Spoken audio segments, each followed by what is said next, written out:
trip just to get that reception. I'm kind of tempted to sneak off now before I ruin it. But thank you all very much. Thank you, President Rutland. Thank you, Matt, for being here on behalf of the Oklahoma Republican Party, which has been, I think, statistically the most successful party in the country. So we.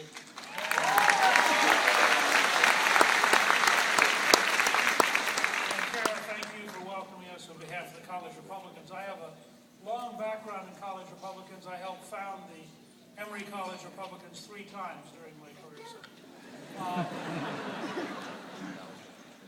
I wanted to try to summarize what I think is at stake this fall and why I believe this is the most important election of our lifetime. And also, in a way, I guess, why I think I am probably uniquely suited to be the Republican nominee if we're serious about not just defeating Obama, but also changing Washington, D.C.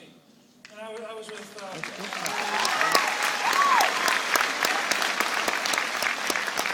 think for the young people who are here, my number one message is that we can change things. That we are not trapped into decay. We're not trapped into weakness in the world. We're not trapped into a decaying culture. We're not trapped into economic decline. These are functions of decisions made by a national establishment which is profoundly wrong about the nature of reality and which has been implementing policies which are profoundly destructive. So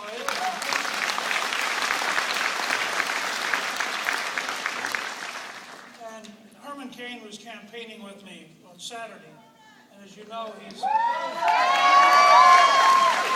very good with numbers. And so we're talking about his favorite number, which I'll bet all of you know. Not just one. You have to say it 3 times for Herman to be truly happy. But we were talking about it, and as we chatted, he said to me, you know, that I should be able to, I could summarize the impact that I had as speaker with 5 numbers. So I'm going to give you they are $1.13, 4.2%, 11 million, 2/3, and 4. Let me briefly explain. $1.13 was the price of gasoline on average per gallon while I was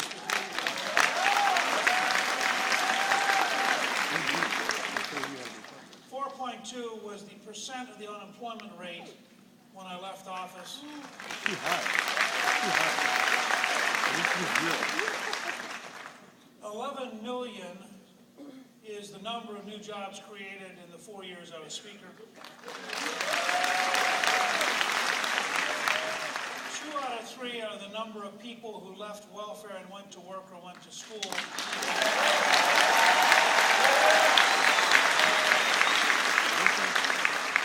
And 4 is the number of years the federal budget was balanced after the balanced budget act.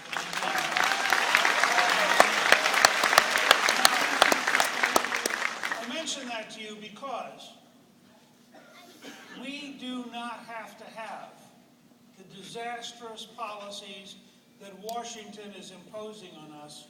We can, in fact, change things. But it requires boldness, it requires clarity, and it requires courage. Because, of course, the entire establishment will work every day to undermine, ridicule, and minimize the chance of real change. Essentially, we have a competition between 2 worlds. On the one side, there is a left-wing world which has a very particular sense of values and how history should occur. On the other side, there's a classically American conservative world which has a fundamentally different sense. Now, it starts at values. The base of the conservative American understanding of reality is our founding document, the Declaration of Independence, which says we hold these truths to be self-evident. This is the first breakpoint between the liberals and the rest of us. Founding fathers didn't say we have this theory, we believe in situation ethics. It might possibly be true on Thursdays if it doesn't offend anybody. Within political correctness, we would like to suggest maybe. And these are folks writing a document to take on the most powerful empire in the world. And they were doing it on behalf of truth. They said, all men are created equal. At a time in 1776 when when that was the most radical political statement that had been made at a time of kings, queens, emperors, and czars. And they meant it. Now, were we perfect? No. Did we have slavery? Yes. Did women have a secondary role? Yes. Have we spent 225 years making this the freest, most open society in the history of the human race? Yes. Hallelujah. Hallelujah. Hallelujah. We have people who come here from everywhere and learn to be American, because American is a learned civilization. Exactly. Yes, Lord. And they went on to assert the heart of American exceptionalism. We are endowed by our Creator with certain unalienable rights, among which are life, liberty, and the pursuit of happiness. Hallelujah. Hallelujah. I'll try this home for a second, because it is central to the choice we are making between Barack Obama and the radical left and American traditional values and history. The Declaration of Independence says that God endows each one of you personally with sovereignty. We are endowed by our Creator with certain unalienable rights. Unalienable means no president, no bureaucrat, no judge can come between you and God. Hallelujah. Hallelujah. Now, this is the heart of our fight with the Obama administration's war against religion. By what right does a secular president impose on a religion his particular version of reality? By what right does he dictate to a religion how they are allowed to worship? He has no right to do that. It is clearly unconstitutional. Hallelujah. Hallelujah. Praise Jesus. Hallelujah.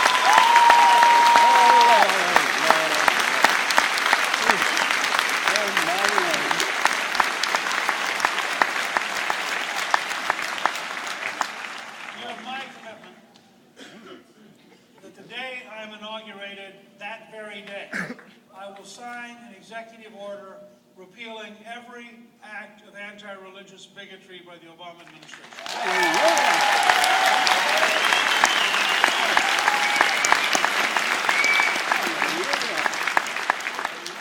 Now, it goes on to say, we're endowed with certain rights, among which are life, liberty, and the pursuit of happiness, which is a second big argument we have with Obama and Saul Alinsky and modern radicalism. The right to pursue happiness in the 18th century actually meant virtue and wisdom, not hedonism and acquisition. The founding fathers actually believed that a wise people could remain free, but a foolish people would end up in a dictatorship. Notice what you're guaranteed.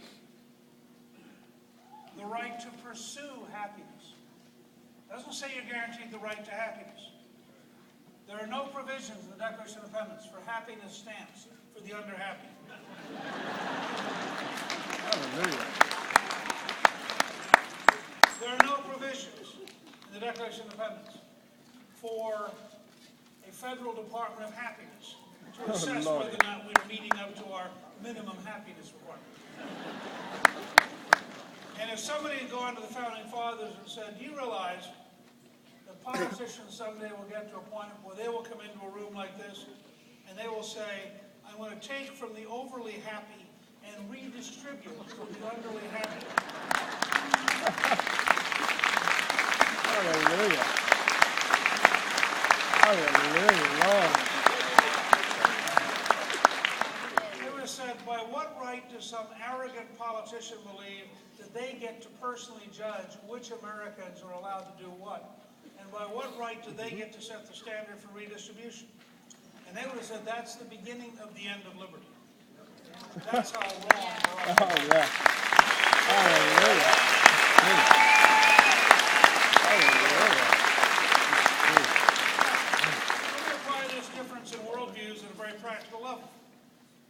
The Obama administration is dedicated to an anti-American energy, expensive gasoline policy. This is not an accident. The Secretary of Energy in 2008 said he really wanted to see American prices get to a point where they resemble Europe, where it's $9 or $10 a gallon. The president has said, you know, you ought to buy smaller cars. Now, let me start with a simple premise that most Oklahomans will understand. What a big truck. You cannot put a gun rack in a Volt.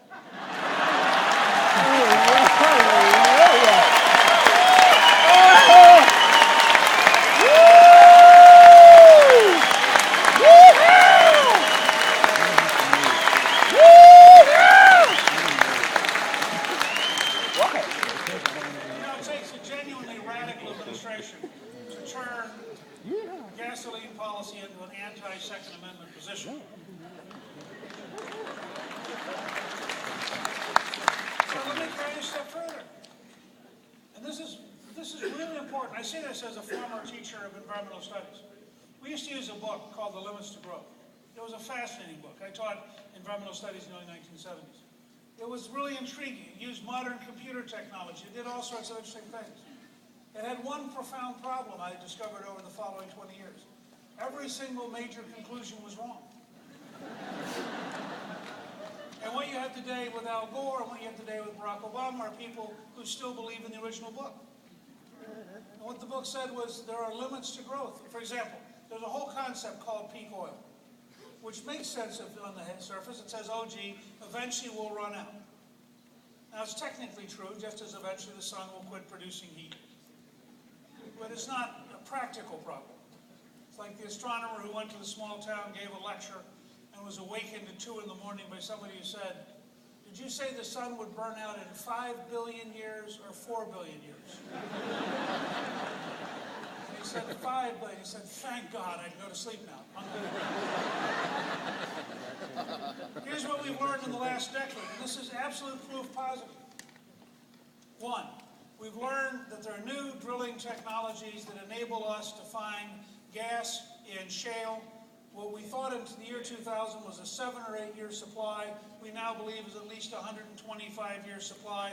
In the year 2000, we were going to import liquefied natural gas from the Middle East. Now we believe we're going to export liquefied natural gas to China.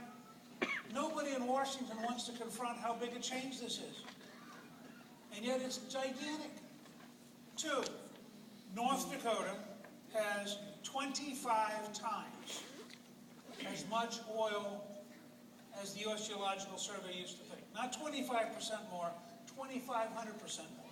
And it's a fascinating story because the only reason we know this is it's on private land and the liberals couldn't stop it being developed.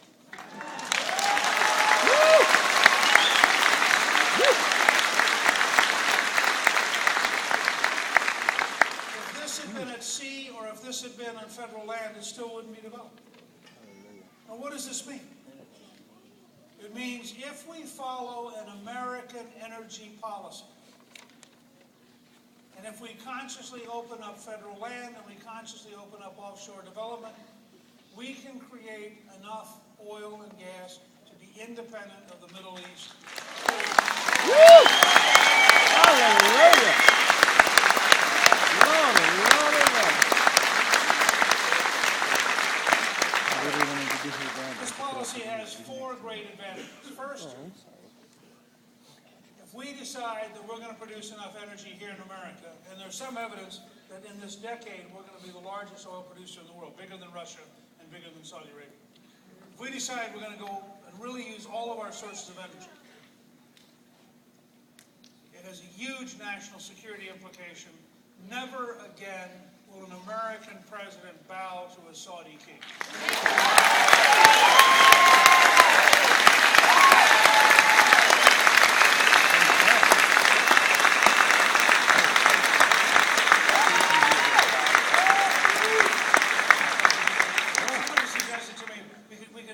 That says stop bowing and start drilling.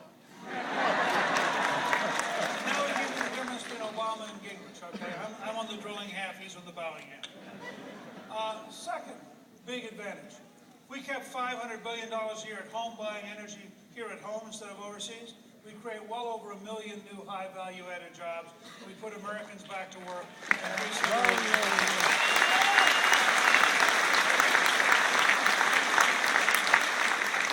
I'm very proud that in Obamacare, he has extended the length of time you can get your parents' insurance until you're 26. I would like to be able to create enough jobs you can actually get a job and buy your own insurance.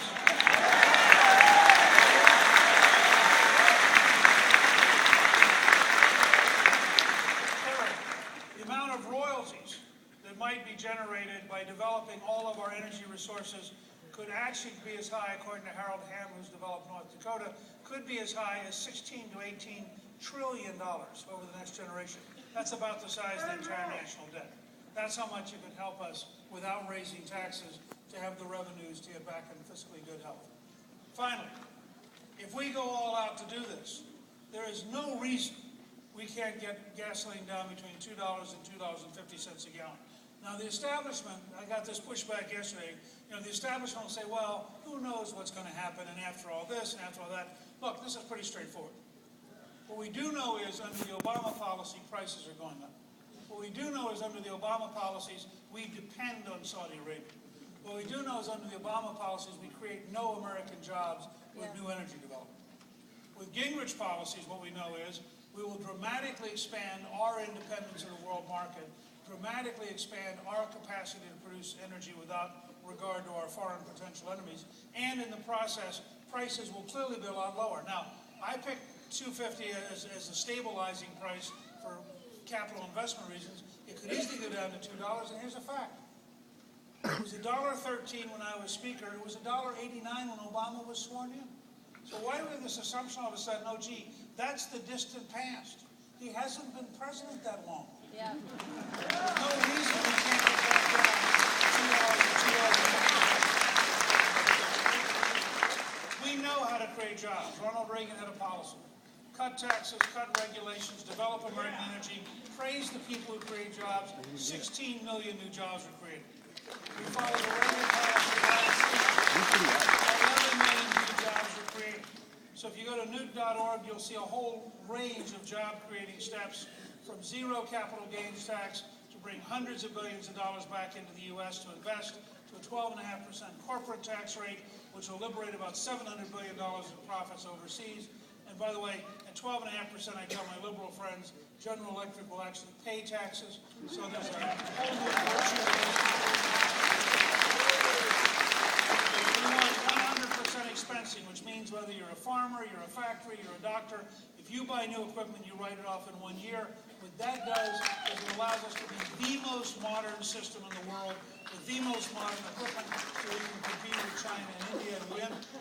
At the same time, I would modernize unemployment compensation to require you to sign up for a business-led training program if you sign up for unemployment compensation. So while we're paying you, you're getting retrained to use the new equipment, so we have better human capital and better industrial capital simultaneously.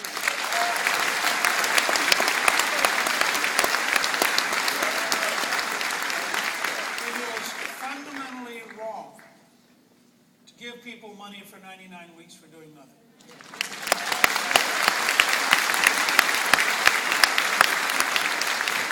Remember, in 99 weeks, they could earn an associate's degree. I mean, that's how big the mismatch is. In North Dakota, where they have a 3.5% unemployment rate, they actually would have a zero unemployment rate if they had enough training. They have 16,000 to 18,000 jobs in the oil industry they can't fill because they don't have the right skills. And they have people over here who can't find a job because they don't have the right skills. If you had a program of matching up the people through training with the jobs, they would probably be close to a zero unemployment rate. And that's the impact of oil development in North Dakota. Two last tax changes. I would abolish the death tax permanently so we do not pass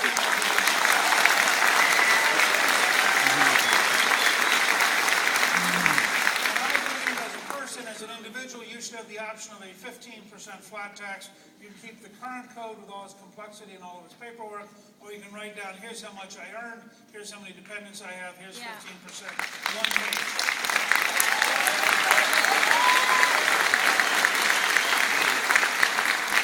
It turned out when we proposed that, we picked 15%.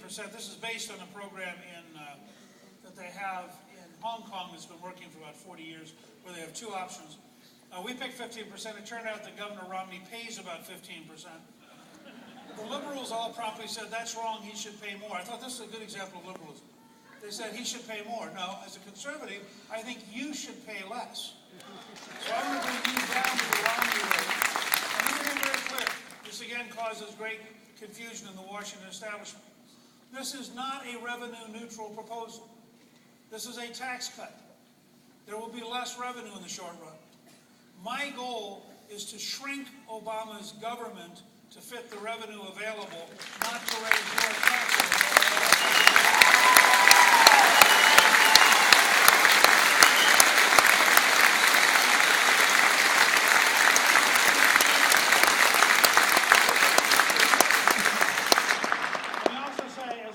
Program, you need a whole new approach to regulation. I would replace the Environmental Protection Agency with a brand new Environmental Solutions Agency that had to apply common sense